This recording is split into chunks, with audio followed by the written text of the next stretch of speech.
Good morning students, Shri Saraswat વિદ્યાલયની અંદર આપ સૌનું હાર્દિક સ્વાગત છે. હું છું કુલદીપ ટંડેલ અને આપણે ફિઝિક્સ સબ્જેક્ટનો અભ્યાસ કરી રહ્યા છીએ. ચેપ્ટર નંબર 6ના MCQ સોલ્વ કરી. MCQ નંબર 1 આકૃતિમાં દર્શાવેલ નેટવર્ક પરિપથનો એક ભાગ છે જેમાં બેટરીનો અવરોધ અવગણ્ય છે. કોઈ ક્ષણે પ્રવાહ 2 એમ્પિયર છે અને તે 10⁵ એમ્પિયર પ્રતિ સેકન્ડ એટલે di/dt પ્રવાહના પ્રવાહમાં થતો ઘટાડો આપ્યો છે. આટલા દરથી ઘટતો જાય છે. તો બી અને એ બિંદુ વચ્ચે વિદ્યુત સ્થિતિમાનનો તફાવત કેટલો હશે? હવે જુઓ, ઇન્ડક્ટર જ્યારે પરિપથમાં આપ્યો હોય ત્યારે ઇન્ડક્ટરને કેવી રીતે રિપ્લેસ કરવું, એની વર્તણૂક કેવી હોય તે સમજવું ખૂબ જરૂરી છે. બરાબર? તો ઇન્ડક્ટરની અંદર પ્રેરિત EMFનું સૂત્ર શું છે? E = L di/dt.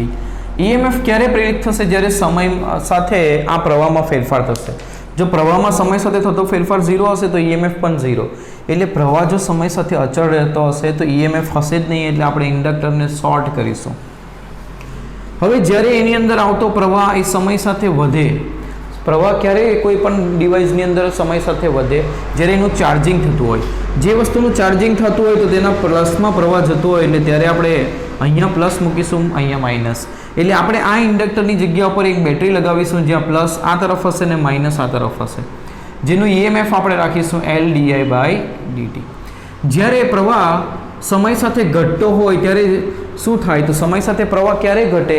તો જ્યારે એનું ડિસ્ચાર્જિંગ થતું. ડિસ્ચાર્જિંગ થતા કેસમાં પ્લસમાંથી પ્રવાહ બહાર આવે, એટલે પ્રવાહ આમ જાય છે એટલે અહીંથી પ્રવાહ બહાર આવશે. એટલે જ્યાં પ્રવાહ ઘૂસે ત્યાં માઇનસ લખીશું અને તે સમયે એને બેટરી વડે બદલીશું, પણ બેટરીનો પ્લસ માઇનસ આના ઉપરથી રાખીશું અને કેટલું રાખીશું EMF? તો L di/dt રાખીશું. બરાબર? એટલે સમય સાથે પ્રવાહ વધે છે કે ઘટે એના ઉપરથી એની વર્તણૂક નક્કી થશે અને એના ઉપરથી એનો EMF લખાશે. તો અહીંયા પ્રવાહ સમયની સાથે ઘટે કીધું છે, એટલે આ જે ઇન્ડક્ટર છે 3 મિલી હેનરીનું, એના માટે EMF કેટલું આવશે? 3 L કેટલું છે? 3 મિલી એટલે 3 × 10⁻³ di/dt કેટલું છે? 10⁵. તો આગળ થશે 10⁻1 એટલે 0.3 વોલ્ટ થશે.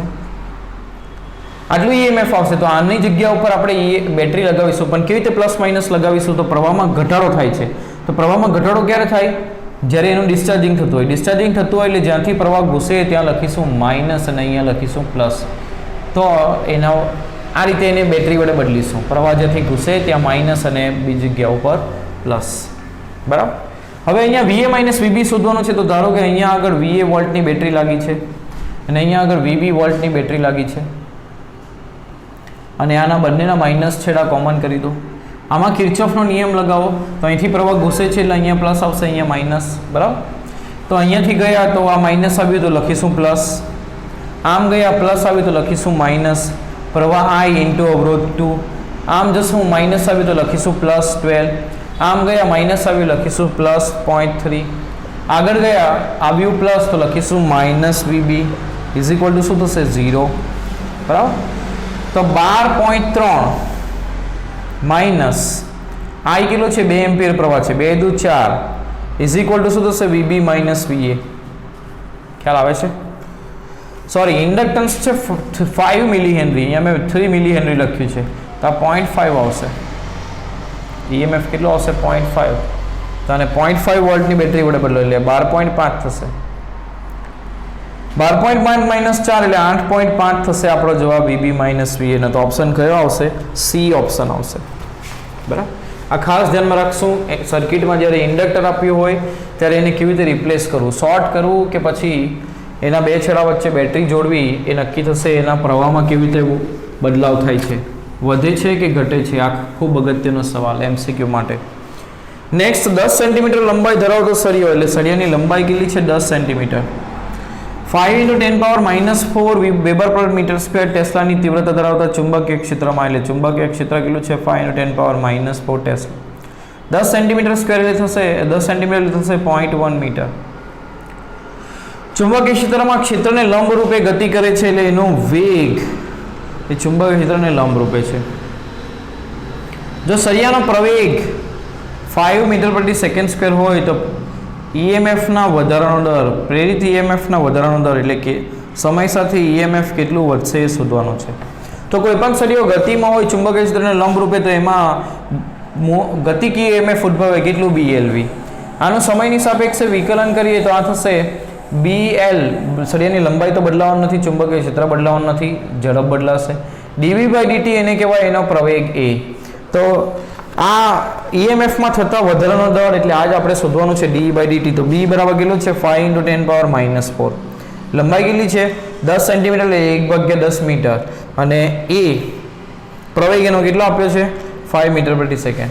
તો પછી 25/10 એટલે 2.5 × 10⁻⁴ વોલ્ટ પ્રતિ સેકન્ડ આ જવાબ આવશે.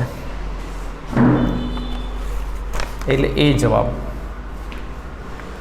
નંબર 3, આત્મપ્રેરકત્વ માટે નીચે આપેલા સંબંધો પૈકી કયો ખોટો છે? આત્મપ્રેરકત્વનું સૂત્ર ક્યાં ક્યાં આવે છે? L = 5 × I એટલે ફ્લક્સ વેબર × એમ્પિયર આ એનો એકમ આવશે. કયો એકમ ખોટો છે એવું કીધું છે?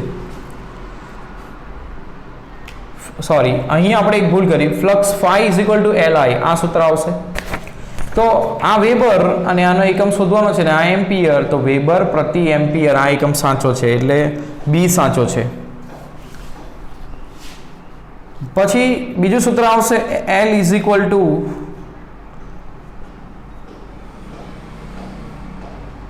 અથવા તો EMF L di/dt.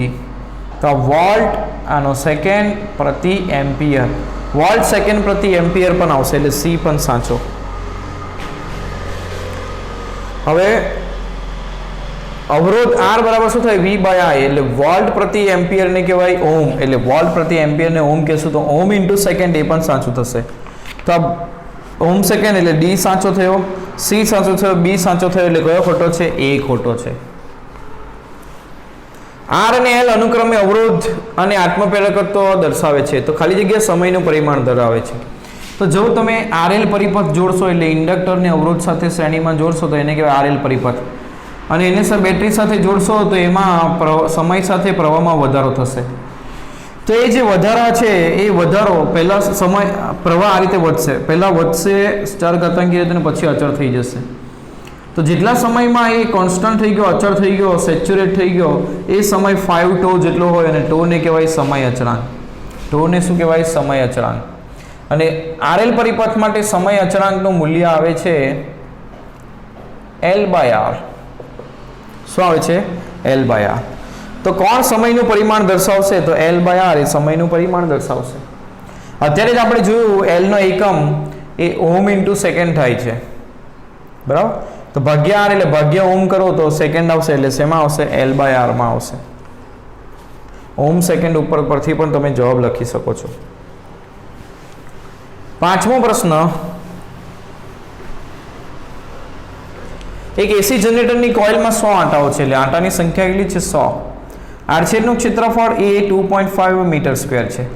Coil 60 radian પ્રતિ સેકન્ડના નિયમિત કોણીય વેગથી 0.3 ટેસ્લાના સમાન ચુંબકીય ક્ષેત્રમાં ભ્રમણ કરે છે. તો જનરેટરમાં ઉદ્ભવતું મહત્તમ વિદ્યુત સ્થિતિમાન ખાલી જગ્યા કિલોવોલ્ટ. તો જનરેટરમાં ઉદ્ભવતું વિદ્યુત સ્થિતિમાન NAB ઓમેગા sin ωt આ સૂત્ર આવે. તો મહત્તમ કેટલું આવે? EMF NAB omega. તો આંટાની સંખ્યા 100 એટલે 10⁻², A 2.5 મીટર સ્ક્વેર, B 0.3 અને ઓમેગા 60. તો આ કેટલું થશે? 25 × 75 7.5 એટલે 75 × 6 ગુણ્યા 10⁻². 75 × 2 કરો 150 થાય, 150 × 3 કરો તો 450 થાય એટલે 450 × 10⁻². કિલોમાં કરીએ તો 45 કિલો વોલ્ટ થશે. એટલે 45 કિલો વોલ્ટ એ જવાબ આવશે. 45 નથી આપ્યું તો ગણતરીમાં કોઈ ભૂલ કરી હશે. N આંટાઓની સંખ્યા 100 આ 0.3. 25 × 75 75માં 2 પોઈન્ટ કપાણ એટલે આ થશે 25/10. આને આપણે લખી શકીએ 25/10 અને 3/10 તો 0.75 થશે. તો 75 × 2 1.5 થાય, ગુણ્યા 3 એટલે 4.5 થશે. આ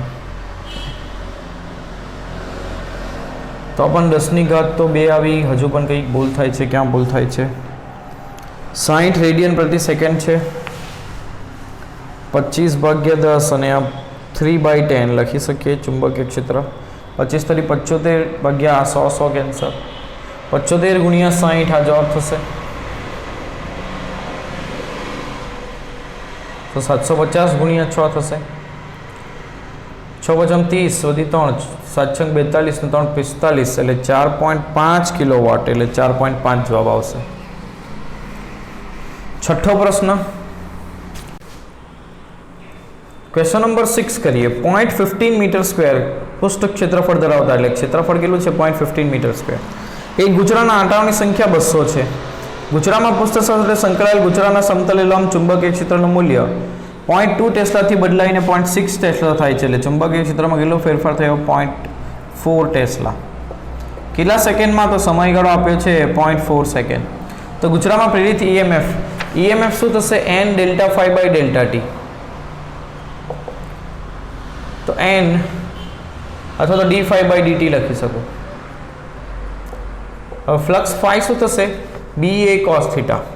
હવે તમે જુઓ તો ગુજરામાં પૃષ્ઠ સાથે સંકળાયેલ ગુજરાના સમતલે લંબ એટલે ગુજરાના સમતલને લંબ દિશામાં ચુંબકીય ક્ષેત્ર છે એટલે ગુજરાનું સમતલ છે એને લંબ દિશામાં ચુંબકીય ક્ષેત્ર છે તો એનું ક્ષેત્રફળ અને ચુંબકીય ક્ષેત્ર વચ્ચેનો ખૂણો 0 થશે એટલે અહીંયા cos 0 આવશે। હવે ક્ષેત્રફળમાં તો ફેરફાર નથી થતો એટલે એ અચળ બહાર આવી જશે। ફેરફાર થાય છે કોની અંદર ચુંબકીય ક્ષેત્રની અંદર।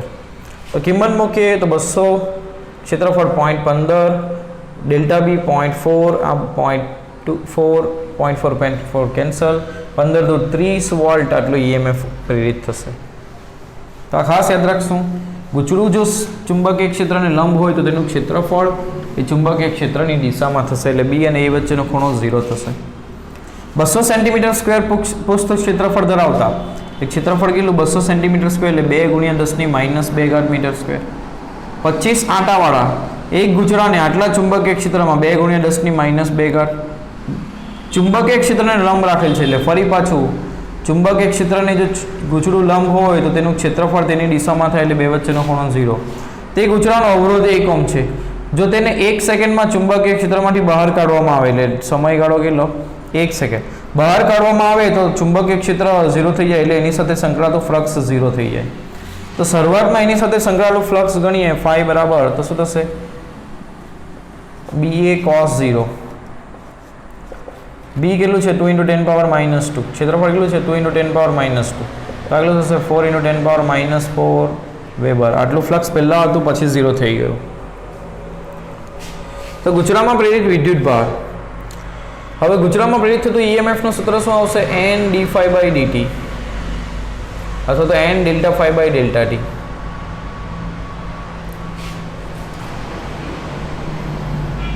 Minus n delta phi by delta t minus बतावे कि आ प्रेरित ईएमएफ बदलावनो विरोध करशे तो minus n phi2 minus phi1 divide by delta T अथवा तो तमे फक्त मूल्य लखो तो पण चालशे ईएमएफ नो तो आ माइनस लखवानी जरूर नथी એટલે આને મોડ્યુલસમાં મૂકીએ।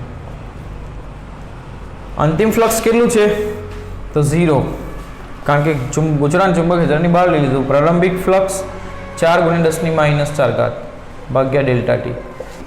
आ voltage V is equal to I into R लखी सके ने I बराबर delta Q by delta T लखी सके।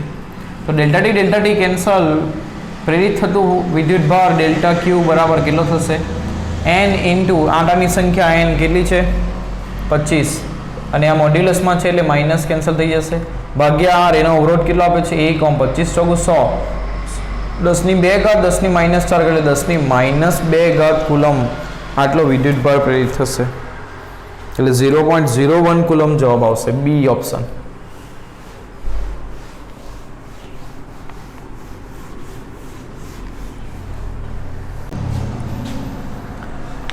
आठमो प्रश्न करिए 8 वाहक आराओ धरावतो 2 मीटर त्रिज्यानो एक पૈડું એટલે આવા આરાઓ ધરાવે છે 8 2 मीटर त्रिज्यानो एक પૈડું ભૌમિતિક અક્ષને અનુલક્ષીને આટલા ટેસ્લા જેટલા ચુંબકીય ક્ષેત્રને પોતાનું સમતલ લંબ રહે તે રીતે આટલા 10 રેડિયન પ્રતિ સેકન્ડ કોણીય વેગથી ભ્રમણ કરે છે। તો પૈડાના કેન્દ્ર અને વાહકની ધાર વચ્ચે ઉદ્ભવતું ईएमएफ જ્યારે કોઈ વસ્તુ ભ્રમણ કરતું હોય ત્યારે ભ્રમણને કારણે પ્રેરિત EMF half b omega r square આ સૂત્ર વડે વપાશે અથવા તો half b omega l square. પણ અહીં આરાનું કેન્દ્ર અને આરાના છેડા વચ્ચેની લંબાઈ એટલે એની ત્રિજ્યા થશે એટલે વાહકની લંબાઈ આપણે લેવાની b r ત્રિજ્યા જેટલી એટલે half b omega r square આ સૂત્ર થશે। કિંમતો મૂકવાની યાદ રાખજો। કોઈ પણ વસ્તુ જો સળિયો ધારો કે ગતિ કરે v વેગથી તો એ ઉદ્ભવતું EMF BLV, જ્યારે સળિયો ભ્રમણ કરે ત્યારે ઉદ્ભવતું EMF half b omega l square, બરાબર. એટલે અહીંયા ભ્રમણ થાય છે આરાનો એટલે half b omega l square આવશે. તો b ની કિંમત 0.2 ઓમેગા 10 r સ્ક્વેર 2 નો વર્ગ 4, તો 2 દુ 4, 2 દુ 4, 4 વોલ્ટ આટલું EMF આવશે. એટલે સી જવાબ. લેન્ઝનો નિયમ એ ખાલી જગ્યાનું કથન છે. તો યાદ રાખજો ફેરેડેનો નિયમ શું આપે છે? પ્રેરિત EMF નું મૂલ્ય, પ્રેરિત EMF નું મૂલ્ય. અને લેન્ઝનો નિયમ શું આપે છે? પ્રેરિત EMF ની દિશા આપે છે. ને આ કોના ઉપરથી તારવવામાં આવે? તો ઉર્જા સંરક્ષણના નિયમ પરથી. તો આ કોનું કથન છે? ઉર્જા સંરક્ષણના નિયમનું કથન છે, બરાબર. 10મો, એક એરોપ્લેનની બે પાંખોની બહાર તરફના અંતિમ બિંદુ વચ્ચેનું અંતર 50 મીટર છે. એરોપ્લેનની બહાર તરફની પાંખો વચ્ચેનું અંતર, એટલે આ બે વચ્ચેનું અંતર 50 મીટર છે. એટલે L બરાબર 50. તે 360 કિલોમીટર પ્રતિ કલાકની ઝડપથી સમક્ષિતિજ ઉડી રહ્યું છે. કેટલી ઝડપ છે એની? 360 કિલોમીટર પ્રતિ કલાક. તો મીટર પ્રતિ સેકન્ડમાં શું થશે? 5 ભાગ્યા 18, 18 દુ 36, 20 પંચા 100 મીટર પ્રતિ સેકન્ડ થશે. આ જગ્યાએ પૃથ્વીના ચુંબકીય ક્ષેત્રનો ઊર્ધ્વ ઘટક એ આ દિશામાં હોય, આ રીતે. તો આની ગતિ એ ચુંબકીય ક્ષેત્રને લંબ થઈ ત્યારે જ એમાં પ્રેરિત EMF ઉદ્ભવે, ગતિકીય EMF. એટલે ઊર્ધ્વ ઘટક કેટલો આપે છે? 2 × 10⁻⁻4 વેબર પ્રતિ મીટર સ્ક્વેર. તો આ બે બિંદુઓ વચ્ચે પ્રેરિત EMF, ગતિકીય EMF E શું થશે? BLV. તો 2 × 10⁻⁻4, લંબાઈ 50 અને v 100. તો 5 દુ 50 દુ 100, 100 10 ની 4 અને 10 ની -4 એટલે 1 વોલ્ટ EMF થશે. તો 1 વોલ્ટ જવાબ આવશે.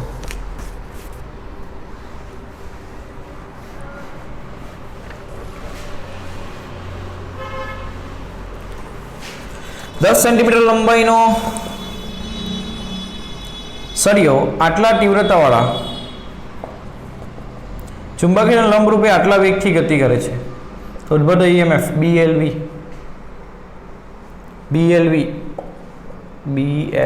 આટલું EMF પ્રેરિત થશે. B 1 L 0.1 V 10 તો આગળ થશે 1 વોલ્ટ પ્રતિ સેકન્ડ.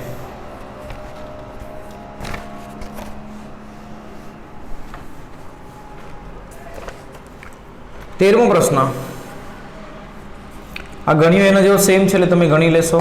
આવો પ્રશ્ન સેમ ટુ સેમ આપણે અહીંયા ગણ્યો ક્યાં આગળ? તો 7મો પ્રશ્ન એવો 13મો છે.